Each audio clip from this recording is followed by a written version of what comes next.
Hi, welcome to Erica's Little Welsh Garden. It's January the 15th and I am finally in a position to be able to come down to the plot and do a kind of tour really of what's growing and what I'm going to be doing with all of this plastic that's still covering my plot. So really excited to have you come along today and watch to the end so you can give me some advice on some of the ideas that I have about what I am going to be doing with the plots. This here is two of my 1 square metre gardens and they are split up between some garlic that is growing very nicely. The garlic I've got growing here is Casablanca, and where all of the weeds are I have onion sets. Now if you've watched my previous tours or videos you will know that I put my garlic compost bins here and spread all of the compost from these bins on these 2 onion beds, and within a few weeks I had loads and loads of weeds. Now this is actually very good in comparison to what it was a couple of weeks ago. I did come up and spend about an hour digging out as many weeds as I could, but because I'd let the weeds grow so much, loads of the onions have unfortunately rotted away. So you can see I've got my Casablanca garlics kind of down the front and in the middle here, and in between there are weeds and some onions. Definitely learned a lesson here, and the lesson is make sure you are able to hoe between your vegetables if you can. Now I know a lot of people don't hoe between onions because it's very easy to actually kind of catch them, and their roots are very shallow, so it's quite easy to upset them by doing this. However, if you're somebody like me that chucked a load of weedy compost on top of them, unless you allow yourself to be able to actually hoe between them, you're going to have this problem. But I'm very pleased with all of my Casablanca garlics that I got from Wilkinson's earlier in the autumn, and they went in on the first day of autumn actually, which I believe is the 23rd of September. So if I just pan around here, I'm going to be trying to be so gentle today because I'm one of these people that kind of just moves the camera around really quickly. So you can see here just to the left, as I pan over, there are onions in here as well, but unfortunately they've not done very well either for exactly the same reasons. So yes, to be honest, if I didn't have the garlic in there, I'd be very tempted just to dig all of that over and transplant any of the onions that I had there.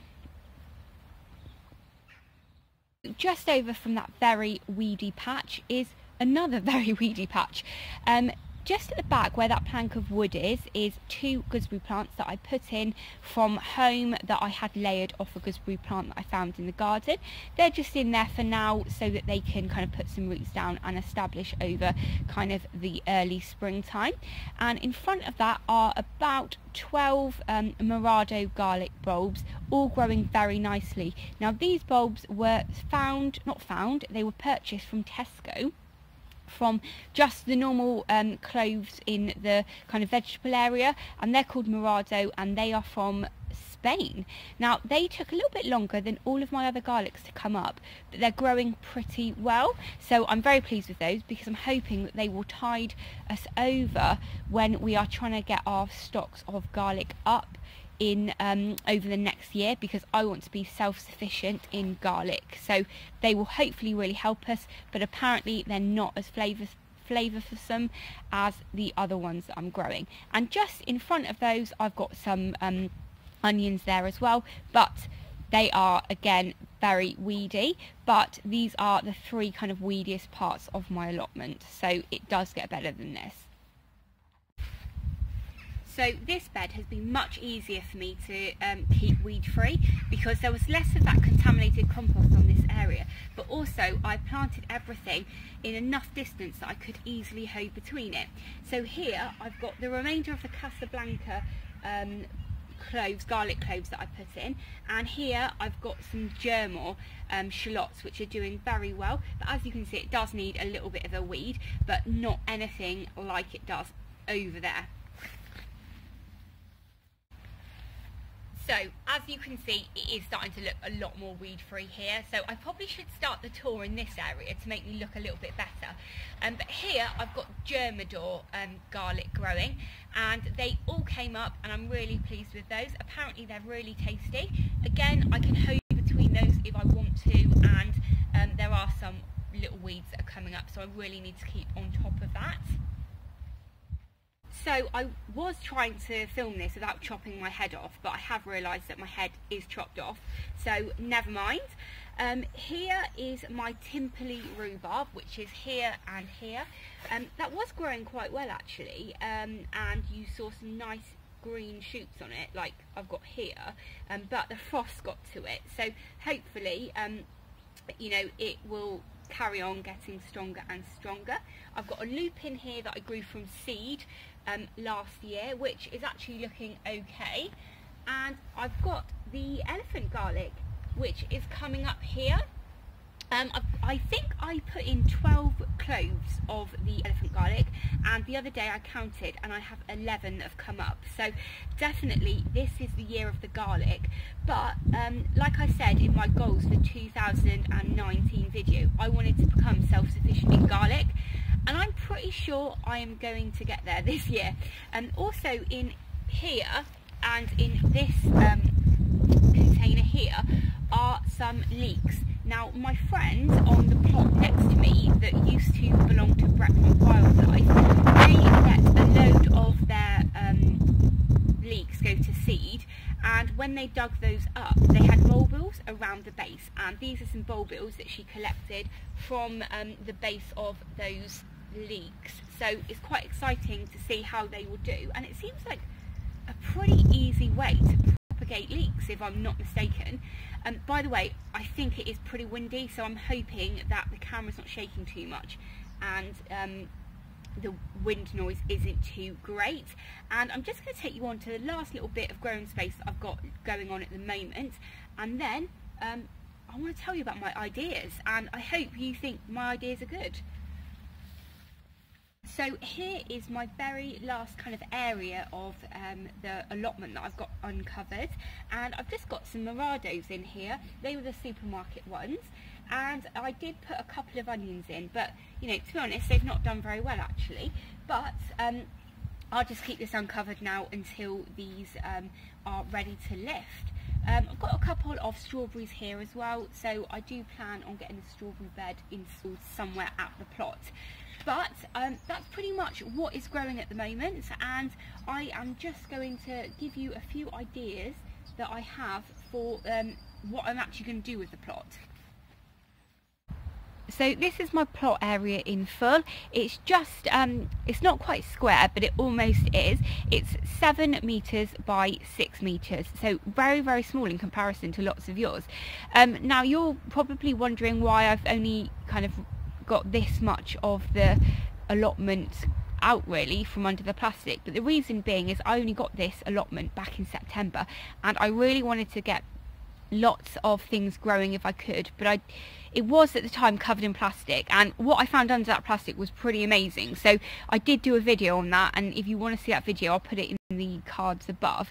But that's the reason that only kind of this area is you know, out in the open at the moment. But my plan for this plot is to make it no dig and to have raised beds. Now if you don't know Sam's allotment, go and have a look at it, but basically he's got raised beds there and it looks absolutely amazing, really low maintenance, but at the moment unfortunately I don't have the budget to buy decking boards and stuff like that. So when I was watching Grow with Kit the other day, he is making some no dig beds at his house in his garden, and basically all he's done is put cardboard down and manure on top. You know, he's not put decking boards around it or anything like that. So I think to begin with I am going to have to do something like that, and when I do get the budget to, you know, put into buying decking boards and stuff like that, I can kind of just do one at a time really. Also, I am planning on getting a raised bed for my strawberries, and I do have a very small raised bed actually that I made in my very first YouTube video. I'll put a link to that above actually. It's quite cringeworthy actually, but have a watch, because I made a raised bed for free out of an old bed. So I'm going to bring that up and I'm going to get that planted ready for the strawberries to go in. And my son Stanley, he's not too interested in gardening at the moment, but he does love strawberries, so I'm hoping that if I tell him it's kind of his little strawberry patch, it might encourage him to come up the plot a bit. So this is the bottom of my plot, and the whole plot here is on a slope. We do have French drains installed here and in between all of the plots, but when we had a lot of rain back in the autumn, I rolled this back and I realised that the bottom of this was completely waterlogged. So what my intentions are is to dig a trench and fill it with kind of debris so I can make a bit of a French drain. And then my plan would just be to put some raised beds above that, but it just means that I'm going to get some extra drainage. But also at my home, in my woodland garden, we have a bit of an issue with kind of waterlogging and stuff, and we are planning on putting a French drain in there. That will obviously involve a digger though, but I thought it'd be a really good kind of little experiment for me to do here and kind of learn the process a bit really, and I think it'd be a really good video actually. So that is going to be my plan for the bottom of the plot, and yeah, like I said, put some raised beds above that as well. So yeah, I think that's pretty much kind of all of my ideas covered for my plans for the plot this year, but it is very small and I'm hoping that I can make it super productive. And yeah, I mean, if this is the first time you watch one of my videos and you've enjoyed it, please hit that subscribe button and ring the bell so you'll be notified of all of my other videos that I'm doing here, because I think it's going to be so exciting this year. I've got so many plans as well for pumpkins, and in this space, how many pumpkins do you think I'm going to be able to grow? But, you know, I am so excited. I think everybody is kind of, it's January now, and I mean, it's a beautiful day as well, so it makes things much more enjoyable, doesn't it, when you come up the plot? But yeah, really, really excited. Anyway, I'm kind of going on now, so thanks very much for watching, and take care. Bye!